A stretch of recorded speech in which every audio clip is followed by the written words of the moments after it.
Welcome to another edition of Don Hammond's Arlington Weekly News. Once again, I'm doing a variety of different character voices until someone complains. Here is the lineup for this week. The news, of course, Community Bulletin Board, and 55 Plus News. We'll also take a look at the most recent town hall meeting. That's the show. Now, here's the social media reminder.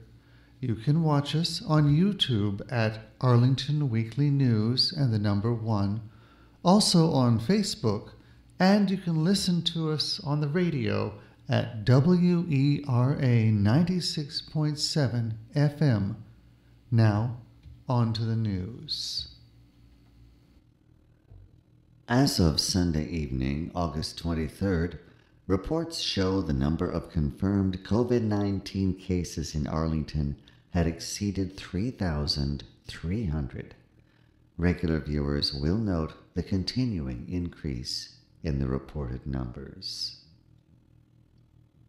Charles Penn will become acting chief of the Arlington County Police Department on September 5th.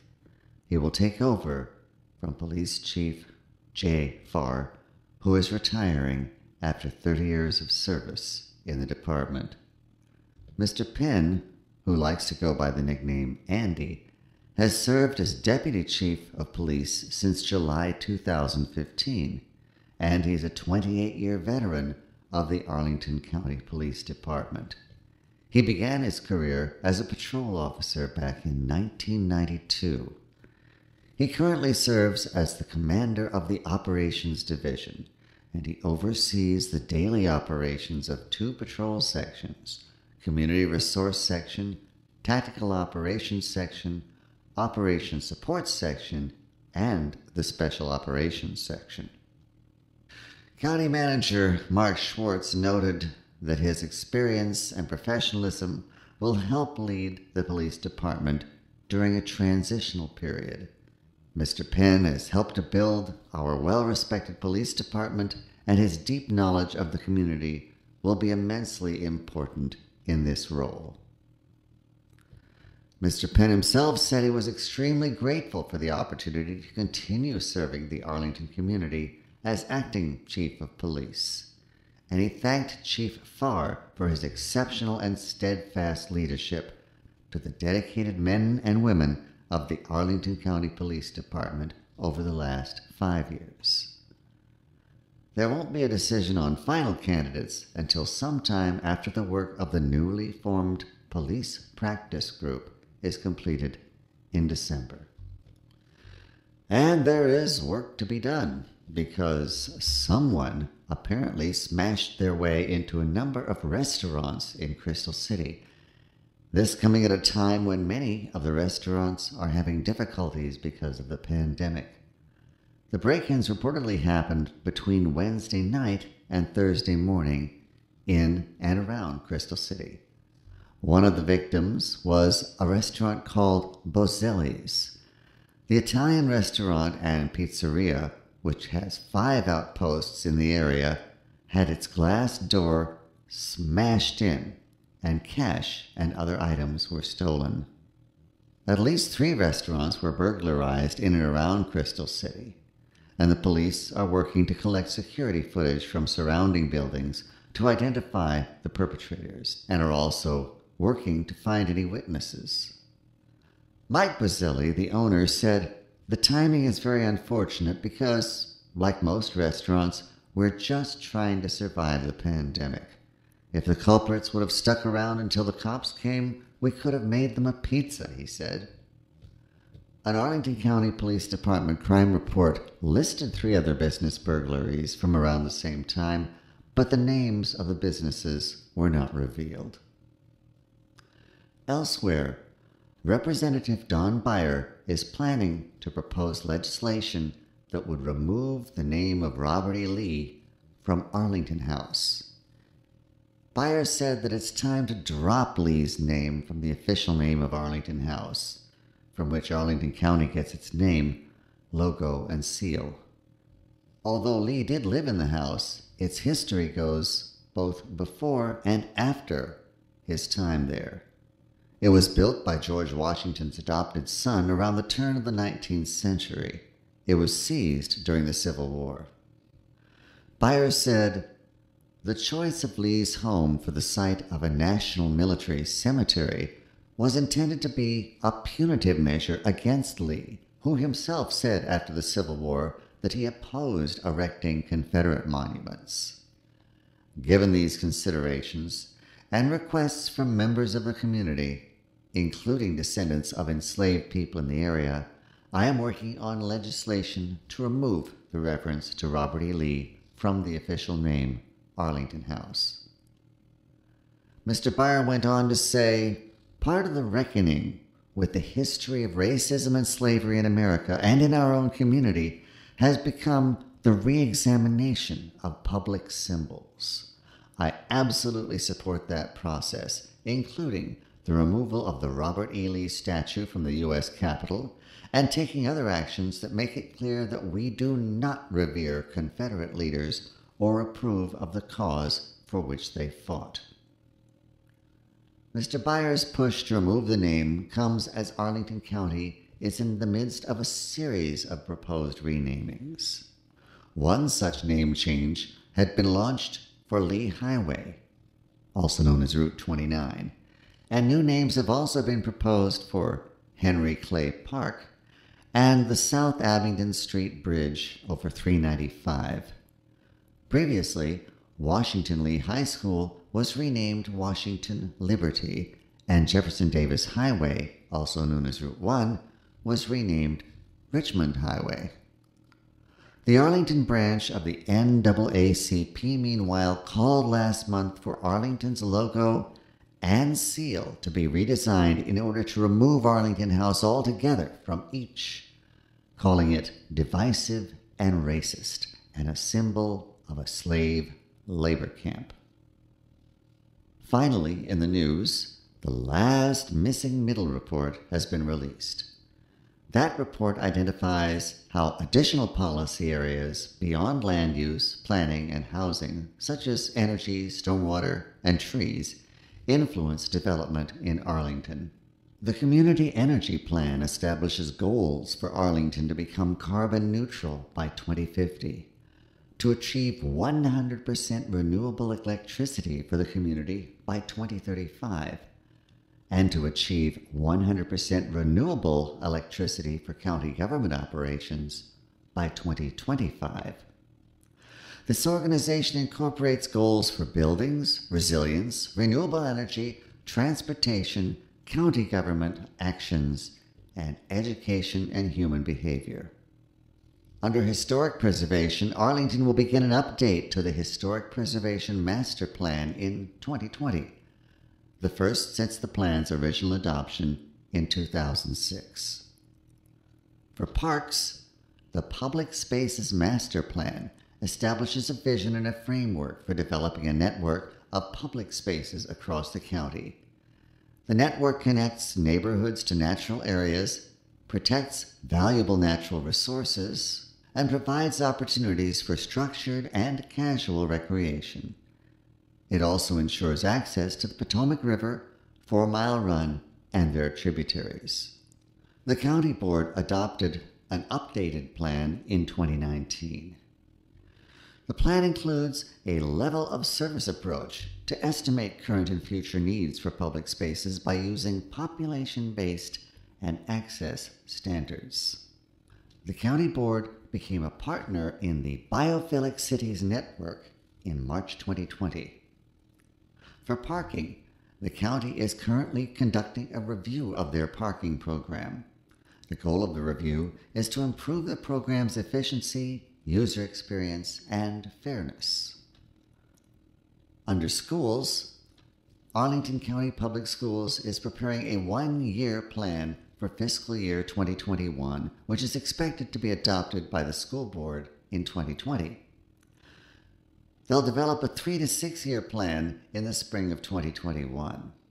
Part of the process will include collaboration between the Arlington County Public School System and Arlington County government to evaluate new sites for school use.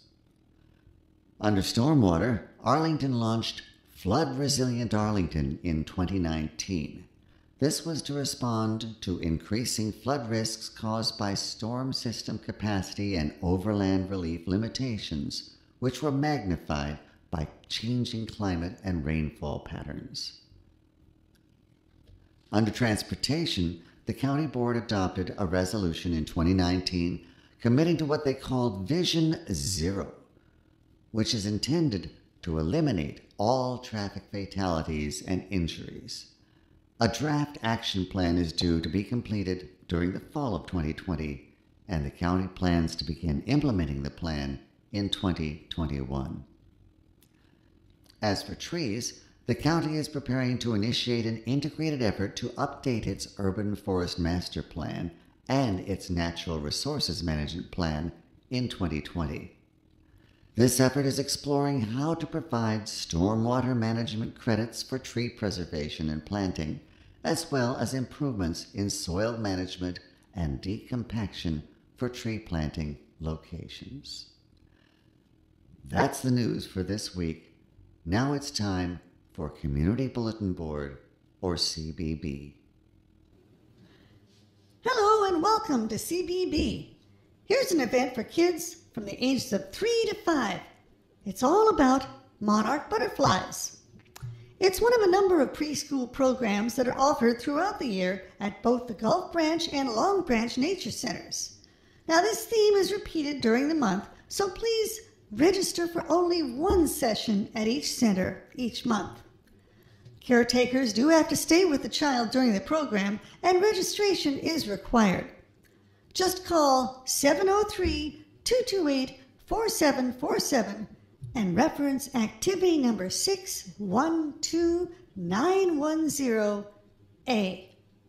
That's coming up on Thursday, September 3rd from 1 o'clock to 1:30 p.m. at Long Branch Nature Center at Glen Carlin Park, 625 South Carlin Springs Road. Next up, we have a walking tour. Fort C.F. Smith was one of the last Union forts built to protect Washington during the Civil War. You'll get a chance to learn about the fort's history and the role it and the soldiers stationed there played in the Civil War. They want you to dress for the weather. The terrain will be uneven and maybe muddy, but for information you can call 703-228-4775. You'll be meeting at the Fort C.F. Smith parking lot. Families with kids aged 7 and up are welcome. You do have to register both children and adults, and of course children must also be accompanied by a registered adult. Just call 703-228-4747 and reference activity number 612750A. That's on Saturday, September 5th from 9 o'clock to 10 o'clock a.m. at Fort C.F. Smith Park, 2411 24th Street North. Now here's a fun event. It's called the Turtle 500. Now, each year NASCAR fans celebrate Labor Day weekend by tuning into the Southern 500 auto race. Well, Arlington is going to have a turtle race. You can learn all about the wild turtles that call Arlington home and what you can do to protect them. Race a few resident turtles at Gulf Branch and then create a turtle craft to take home. This is for families, but you need to register both children and adults, and children must, again, be accompanied by a registered adult. For information, call 703-228-3403. To register, call 703-228-4747 and reference activity number 612850H. And that's coming up on Saturday, September 5th from 10:30 to 11:30 a.m. at Gulf Branch Nature Center and Park at 3608 North Military Road. Finally in CBB, here's a chance to participate in a test of your general knowledge of travel. It's called Travel Trivia. You can zoom on your computer without feeling guilty, put your brain to work, and socialize in a fun way. You can participate as an individual or with a partner, and virtual prizes will be awarded. The registration number is 911-601-01. That's coming up on September 8th from 11 o'clock a.m. to 12 noon. Now it's time for 55 Plus News. Well, we got something about the Arlington 55 Plus Book Club. The book they're going to do is called News of the World, and it's by Paulette Giles. Now, they want you to know that it's going to be a Zoom meeting, and you got to register for the group's email list. When you register, they'll send you the information one day before the meeting. It is a volunteer-run group. The library doesn't distribute the login information to the group. It's the volunteer that leads the group. They'll send you the email. Again, they're reading News of the World by Paulette Giles. Here's a rundown of the plot. It's 1870 and Captain Jefferson Kyle Kidd is traveling through northern Texas. He gives live readings to paying audiences hungry for news of the world. He's an elderly widower who's lived through 3 wars and fought in 2 of them, and he enjoys his rootless, solitary existence. But in Wichita Falls, someone offers a $50 gold piece to deliver a young orphan to her relatives in San Antonio. Now, it seems that 4 years earlier, a band of raiders had killed the girl's parents and sister. They spared the little girl, and they raised her as one of their own. The 10-year-old was since rescued by the U.S. Army. Anyway, that's the gist of the situation in the 2 main characters.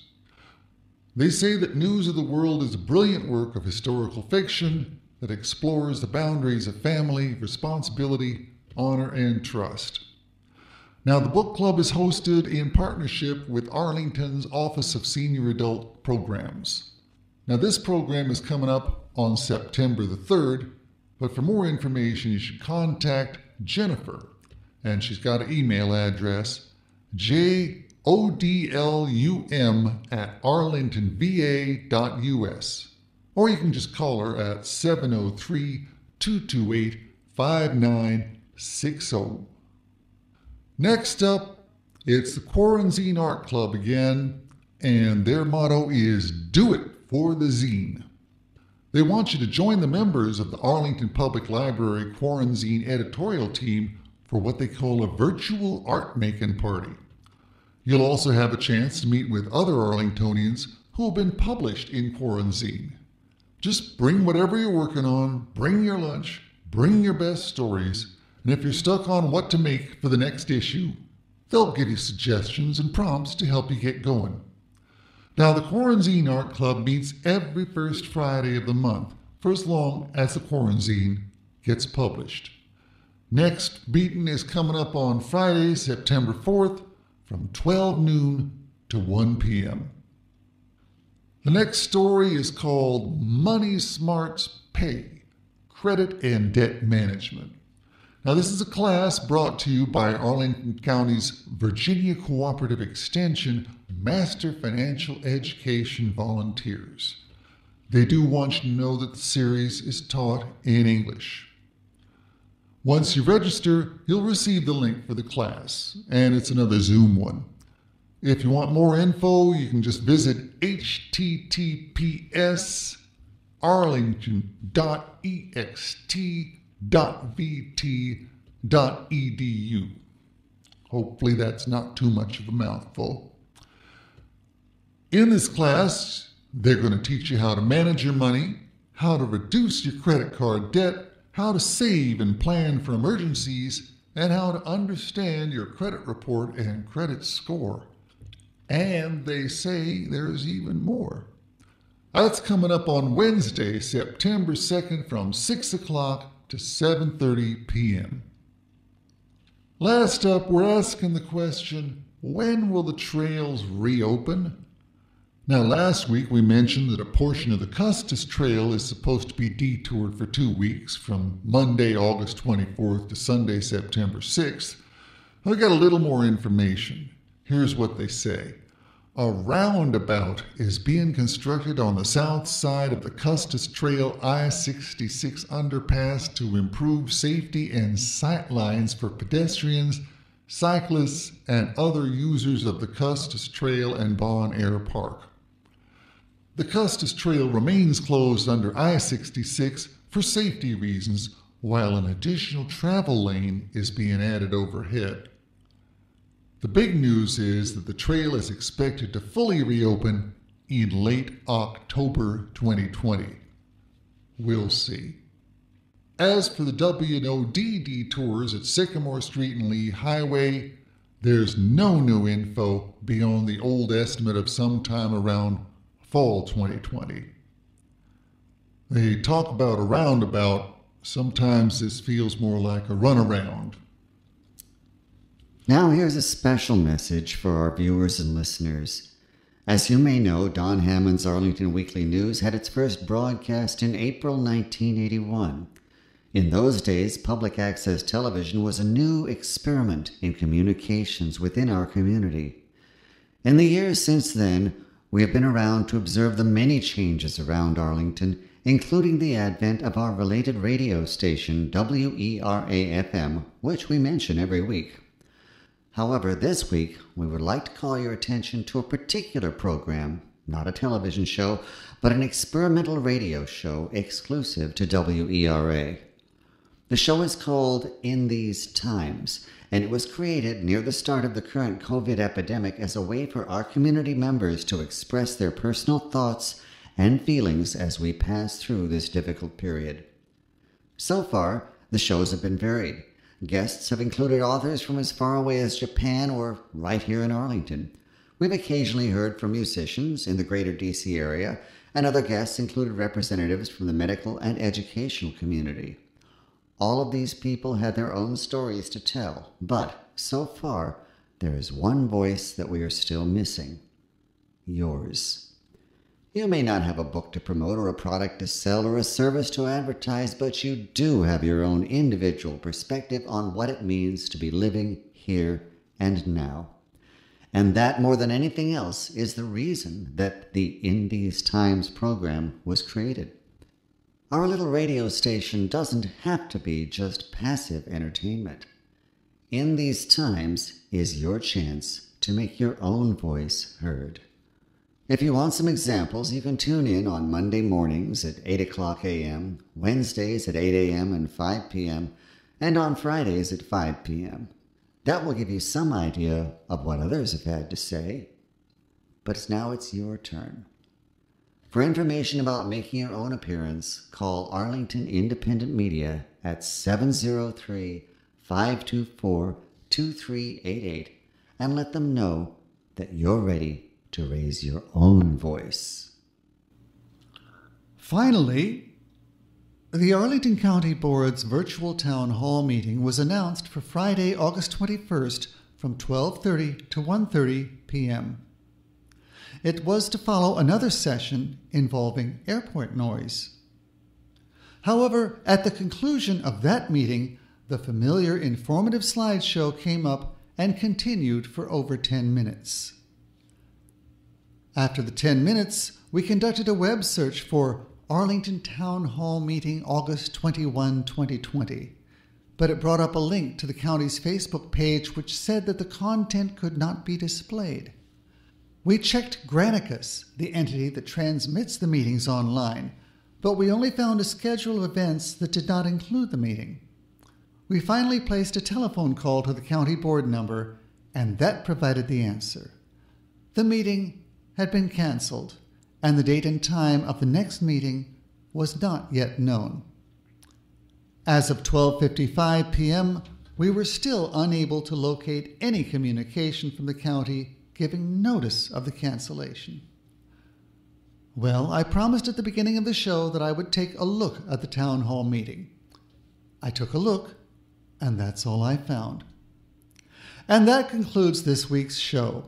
We will be back next week with more news from Arlington, along with some on-the-ground observations. Meanwhile, be careful, be safe, and be well.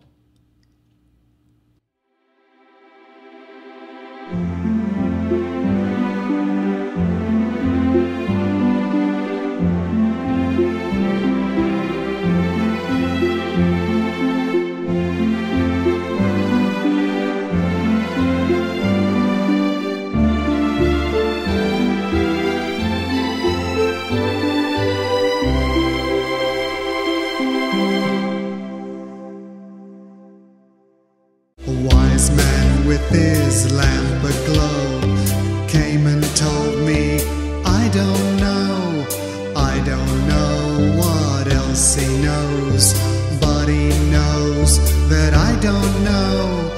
I don't know.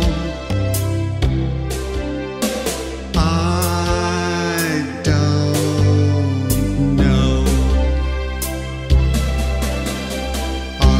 Rabbit, white as snow, could I go with him down below? He was in a hurry though, so I don't know if I can go. I don't know.